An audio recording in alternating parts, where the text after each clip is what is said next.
Depois de muitas críticas à arbitragem no Carioca, a falta do VAR, ele agora vai chegar, pelo menos no clássico, entre Vasco e Flamengo, e a federação inovou. A federação fez uma reunião e deu 4 opções de quadro de árbitros e pediu para que Flamengo e Vasco, juntos, definissem quem apitaria a partida marcada para este domingo às 4 horas da tarde. Eu pergunto a vocês já tinham visto isso? Eu vejo isso, assim, na várzea o pessoal... Não, peraí, Pascoal. Eu tô falando do futebol profissional. Não, na várzea, eu sou da várzea. No bola mistura como? Na várzea é o seguinte, na várzea você chega para jogar no campo do adversário, já tem um cidadão fardado de juiz. Tem isso? Opa, você nunca jogou na várzea? Então, na várzea você chega, já tem o juiz da casa. Ele mesmo, é maravilhoso. Já tem o juiz da casa. Entendeu como é que é? Aí você bota o cara pra jogar, pra apitar. Se ele estiver apitando mal, estiver favorecendo um time, você tira o cara no meio do jogo. Na várzea funciona assim. É isso, filho. Ou eu tô falando alguma coisa que o senhor não conhece? Tô falando uma coisa... Agora, isso tem certeza disso? Muito obrigado, isso me ajuda bastante. Agora, a gente tem que entender o seguinte. Tem tanta reclamação da arbitragem no Rio de Janeiro, mas que a Federação Carioca não poderia abrir mão de escalar o árbitro. Isso não é normal, não é factível, porque você está transferindo a responsabilidade para os clubes. E aí os clubes vão escolher ou não o melhor ou o bom. Para o jogo, o bom quem escolhe é a federação. Não tem esse negócio de time escolher. Sabe por quê? No próximo jogo o Flamengo vai falar, esse cara não quero não. E qual é a autoridade da FERJ para dizer que não? É o precedente. Então, o Rubinho, presidente da Federação do Rio de Janeiro, abriu uma situação muito ruim para o futebol. Muito ruim. Ou então ele não acredita nos árbitros da Federação Carioca. Se ele não acredita, ele deixa para os clubes escolherem. É muito ruim isso, é uma opção muito ruim. A arbitragem já é o elo mais fraco desse processo todo. E quando abre esse leque ainda... piora. Agora, o árbitro vai fazer o quê? O Flamengo e o Vasco me escolheram para apitar. E ele entra o quê? Super pressionado. E já está pressionado para apitar o jogo. O árbitro, a federação... no caso, é o Wagner do Nascimento Magalhães e o Rodrigo Nunes de Sá no VAR. O Wagner Magalhães já é experiente, é rodado, ele acerta, ele erra. Ele está apitando agora mais cadenciado, ele não está correndo tão perto do lance, ele está um pouco mais cadenciado para apitar jogo. Apitar o jogo do Fluminense. Isso é elogio que você está fazendo? Isso é elogio que você está fazendo? Não, né? Porque isso é ruim, não é? Para o jogo? Não, eu acho que ele está bem. Eu acho que ele está... O Wagner atingiu uma maturidade de encontrar os atalhos dentro do campo, não se apavora com o lance. Ele é o cara mais experiente da arbitragem do Rio de Janeiro. É um elogio. Mas ele entra muito pressionado. Poxa, se ele der um lance... mas tem VAR, né? No clássico tem VAR. Agora tem VAR. Porque no outro não tem, né? Qual é a isonomia disso? O time do Bangu não tem VAR quando joga com o Flamengo, mas o Vasco tem VAR quando joga com o Flamengo. Qual é a isonomia? Eu não entendo essas coisas. Eu tenho muita dificuldade para entender a escala de árbitro da Federação Carioca, com os times escolhendo, e a falta de VAR em todos os jogos do campeonato. Eu não entendo. E aí, Mauro, o que Acho você achou que abriu da um decisão precedente. e da escolha, né? Abriu um precedente desnecessário, isso ainda vai dar um problema no futuro. Porque começa um veta aqui, veta ali, veta aqui. Esse eu não quero aquele lá? Não quero, vai dar problema. Entendi, li lá que eles acharam que, escolhemos o cara certo, foi de consenso, ele é o mais experiente, ok. Mas se ele por acaso errar o lance, o time já vai pedir para ele apitar também. Eu acho que a FERJ tinha que assumir. Estou com o Pascoal nessa, ela que tem que assumir. Gente, vai ser o fulano. Se ela quisesse fazer um agrado, que fizesse ainda por baixo dos panos. Fulano então, aqui. Porque não é raro isso, né? Eu acho que é o que deve acontecer. Os clubes definirem por baixo dos panos exatamente, quem vai apitar? não é uma coisa assim, os clubes influenciarem na decisão de quem vai ser o árbitro não é uma novidade. Mas sempre foi indireto, exatamente, né? nem no Brasil nem no mundo. Assim, não precisava em vários lugares assim, né? os caras falam, não, eu não quero esse cara, olha, isso aqui você não, porque... Não... aqui mesmo tinha muita coisa do veto, vetou esse, vetou aquele e tudo mais. Não, agora a Federação Carioca está vetando. Ela mesma afasta assim, o árbitro... Ela está afastando os caras que erram, né? Nos dois últimos que apitou do jogo Bangu, Nova Iguaçu e Vasco foi afastado, né? Sim. Por conta das duas entradas Dois últimos do Rossi. jogos do Vasco Os dois tiveram últimos jogos seus do Vasco. árbitros afastados. Mas assim, eu concordo muito com o Pascoal em relação ao precedente. O problema é o precedente que você abre, porque a partir do momento que você faz isso num jogo, você vai ter que fazer sempre. E se você não fizer sempre, você vai acabar gerando uma insatisfação. Ou seja, o Botafogo e Fluminense, quando forem jogar, vão falar, não, queremos aqui sentar e definir o árbitro. Tudo bem, você pode até dizer que é uma maneira mas eu não acho que é positivo. Você pode ter motivos extras para definir qual vai ser o árbitro X, qual vai ser o árbitro Y. Então, assim, o precedente ele é muito ruim. Para o jogo em si, sinceramente, eu não acho que ele vai... Até nisso eu discordo do Pascoal, porque eu não acho que ele vai entrar mais pressionado. Pelo contrário, acho que ele entra de alguma maneira... Grande. Fala, pô, pera lá. E talvez mais preocupado de não desagradar ninguém, porque afinal de contas os dois o escolheram para estar lá. Mas o precedente é uma coisa negativa, de fato. Quer ver um negócio? Vamos ouvir o Spindel para a gente continuar essa conversa, porque ele foi um dos representantes do lado do Flamengo hoje na FERJ e participou dessa escolha diretamente. Vamos ouvir o dirigente. Eu acho louvável a transparência do processo da FERJ, do Departamento de Arbitragem da FERJ também. Como foi dito, foi um nome escolhido, ambos os nomes, né, escolhidos em consenso, e que também são a opinião da área técnica do Departamento de Arbitragem da FERJ, que foi, obviamente, ouvido também. A posição do departamento é importante no nosso consenso, na nossa decisão, que, como disse o Clauber, foi prévia. E a gente também pediu para que se dê tranquilidade ao árbitro, que é um árbitro muito experiente, que, enfim, está acostumado a lidar com as pressões e com um clássico desse tamanho. Me parece que a escolha foi muito baseada nesse critério, né?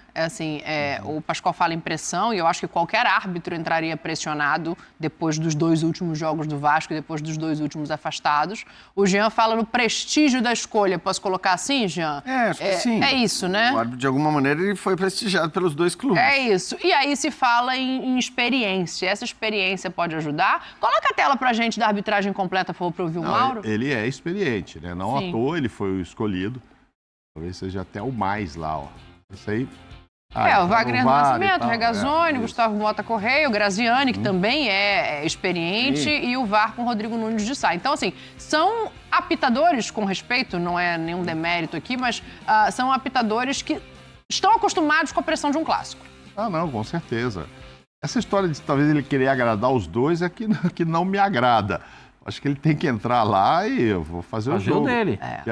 Os caras me escolheu, agora eu vou dar um pênalti contra ele. Não pode ter isso, entendeu? Não ficar preocupado aí. Não vai ser empate, mano. Não, isso tem que ser algo válido para todos os jogos. Quer dizer, qualquer árbitro, teoricamente, entra em qualquer jogo querendo não desagradar ninguém. Claro. No sentido de não errar a favor de ninguém. A única coisa, e aí eu vejo um problema maior até nisso, em relação à isonomia que o Pascoal falou, do que no VAR. Eu sei que tem muita gente que acha que assim, o VAR ou tem em todos ou não tem em todos. E concordo que é o ideal. Porém, eu acho que assim, o VAR, teoricamente, não é que ele é um benefício para um time X ou um benefício para o time Y. O VAR, ele serve para diminuir o número de erros. Quanto maior o número de erros que você conseguir diminuir no campeonato, seja ele num jogo, em 2, 3, 4, 5, 6, 7, 8, melhor. Claro. Porque assim, então, quanto mais você conseguir usar, melhor. Se você só consegue usar nos clássicos, eu acho melhor que se use apenas nos clássicos do que não usar em lugar nenhum. Porque eu não acho que é uma vantagem para Flamengo e Vasco. O VAR está lá para tirar os erros da partida. Eu acho que com a qualidade, desculpa te interromper, mas com a qualidade de arbitragem que a gente tem no Brasil hoje, como ela é questionada, eu acho que o VAR acaba minimizando muita coisa. Agora, no Sul também é assim, né? Mas não é que ele está beneficiando um time em detrimento do outro. Claro. Ele está tirando erros de um jogo de futebol. E quanto mais erro você puder tirar, beleza. Agora, a escolha de árbitro, de repente, Nova Iguaçu e a Portuguesa podem dizer, escolher. Por que eu não posso escolher? Jean, só porque eles são grandões, eles escolhem e eu não escolho. O Vasco, nos dois últimos jogos, teve prejuízo. Se um jogador do Nova Iguaçu vai expulso, não sei que pode... O futebol não é linear, como a vida também não é linear. Sim. Né? O Você tem as variações. Mas com um jogador a menos, a coisa poderia não ser do jeito que foi. Sim. Não, perfeito, Pascoal. Não, mas A única se tivesse, questão é... Aí sabe o que acontece? Não tem o VAR. Quem que pagou? O marmitão. O apitador.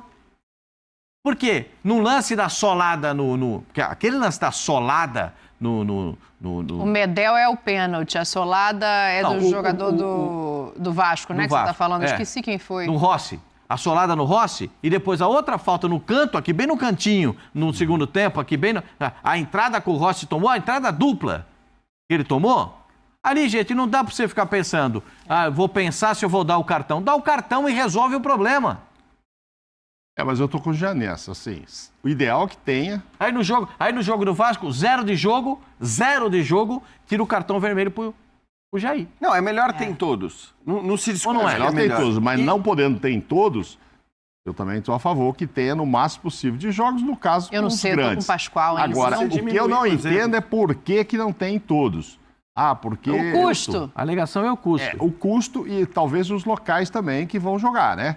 Não sei se no estádio... Em Belém. Que o Belém... Não, o Fluminense ontem jogou... No Luso Brasileiro, lá na Ilha do Governador, no estádio da lá Portuguesa. dá para colocar direitinho e tal? Ou quando pensaram em clássicos é porque estão pensando só, Engenhão... O tipo de estádio que Maracanã. vai ser. Eu acho assim, que até pelo quanto a Ferg morde em todos os lugares que ela pode morder um dinheirinho e tal, acho que assim, é aquela história, né? É querer economizar o máximo possível. Então, assim, você... vai ser um pouquinho pior o campeonato? Vai, mas vamos economizar uma grana aqui. Então, e depois Não dão pode os ser prêmios... assim, né? Não, e aí Eu quero falar de bola, hein? Fecha aí. Sacrifica o árbitro e sacrifica o jogo, na minha opinião. A expulsão do Jair com 0 de jogo sacrificou o jogo. E, na minha opinião, lance de cartão amarelo. Tem um lance de cartão amarelo que o árbitro foi afastado. Porque tem um lance semelhante do jogador do Bangu no jogador do Vasco, que ele dá cartão amarelo. E ele passa o jogo, o árbitro daquela partida, em Brasília, passa o jogo todo agoniado porque ele queria expulsar alguém do Bangu. Porque ele fez uma grande lambança com 0 de jogo. Então, fica aí afastado. Sabe o que vai acontecer? Vai apitar a Série A2, né? A segunda divisão do Carioca. Vai atrapalhar jogo na Série A2. Atrapalhar jogo na Série 2 é maravilhoso. Isso é o pra trás-mente. Eu quero pra frente-mente, Pascoal. Agora vai. Favoritismo desse jogo. A gente está vendo, o Pascoal tem falado muito aqui do elenco do Flamengo, acho que não se discute a qualidade do elenco do Flamengo. O Vasco está melhorando, mas ainda precisa de muita coisa. Eu vou começar com o Mauro Naves, que o Pascoal deu uma respirada funda ali, Mauro. Você já respondeu. É isso mesmo. O Flamengo está num patamar que o Vasco quer chegar, mas não chegou ainda. E tem que contratar gente. O Flamengo nem precisava de tantas contratações, mas contratou para melhorar um time que já era ótimo. A chegada do De La Cruz foi sensacional. E outros que vão chegar ainda, que estão chegando, as opções que tem. A gente falava das opções que tem o São Paulo, que não tinha o ano passado. Imagina o nível de opções que tem, o leque de opções que tem o Tite. Então a pressão Então, assim, por uma vitória ela é maior para o Flamengo? É, claro, porque nesse caso a diferença ela é muito grande. Eu estava até olhando aqui, apesar do Josh Wander ter dito no dia 18 de março de 2022 a frase que aquele seria o último domingo com desvantagem no orçamento do Flamengo. Ele falou isso em março de 2022. A vantagem do Flamengo é enorme, é monstruosa em relação ao Vasco. Então, é claro que, por um lado, né, a gente estava... Para quem a vitória vale mais? É claro que uma vitória eventual do Vasco tem um peso e um valor absurdo, porque você está derrotando um adversário muito melhor que você, com um potencial muito maior do que o seu. A Por outro vitória lado, vale mais para o Vasco, a e derrota pesa vale mais para o Flamengo, é isso? Claro. É Tá desagradável para o Flamengo nesse sentido, esse Claro. contexto. O contexto agradável para o Flamengo ele tem chances infinitamente maiores de vencer o jogo do que o Vasco. Acho que esse é o contexto positivo ao Flamengo. Do ponto de vista da pressão ou do valor dos resultados, é claro que aí o contexto ele é positivo para o Vasco, porque, de fato, uma vitória vale muito mais para o Vasco e uma derrota pesa mais para o Flamengo. E quem é que vai jogar nesse jogo, Pascoal? Quem? É o Flamengo com o Vasco. Mas vai jogar Mas a escalação... Lá esse jogo joga um malvadíssimo. Esse jogo entra o malvadíssimo. Ué, o Gabriel e o BH não botaram nenhuma duvidazinha ali, não? A dupla titular do jogo osso, no jogo osso, quem joga é Pedro e Tipolino. Tipolino. Cebolinha e Pedro. Perfeito? Ali tá legal. Você tem certeza disso? Aí, atrás, na minha opinião, Varela. Pra subir o Ayrton Lucas pelo outro lado. Você sobe o Ayrton Lucas do lado de cá. Mas o Ayrton Lucas não vai subir. O Ayrton Lucas vai subir, não, ele vai entrar, né? O Ayrton Lucas está jogando de maneira inteligente. Saudações rubro-negras, sejam todos muito bem-vindos e muito bem-vindas ao nosso canal Mengão News Oficial. Pessoal, você que ainda não é inscrito, já se inscreva aqui no canal, deixa o seu like, ativa o sino de notificações, que é muito importante, né? Vocês ativar o sino de notificações para você estar recebendo nossos vídeos diariamente, beleza? Então, essa aqui foi as informações, né?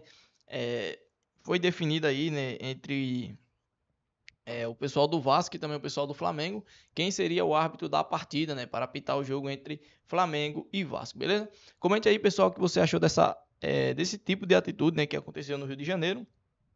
Se vocês são de acordo, se deve ser assim, né, ou não. Deixa aí nos comentários a sua opinião, que é muito importante. E lembrando, pessoal, essa aqui foi mais uma informação. Espero que vocês tenham gostado. Se você não é inscrito, tem um botão vermelho aí com o nome inscreva-se. Então é muito importante. Inscreva-se no canal, deixa o seu like, ativa o sino de notificações para você receber os nossos vídeos diariamente, beleza? Graças a Deus, no vídeo passado batemos a meta de 100 likes. E eu conto novamente com a sua ajuda para a gente bater a meta de 100 likes nesse vídeo. Então deixa muito like, amassa o dedo no like aí. Compartilha, inscreva-se no canal, comente se possível. Se Deus permitir, amanhã eu voltarei com mais informações do nosso Mengão.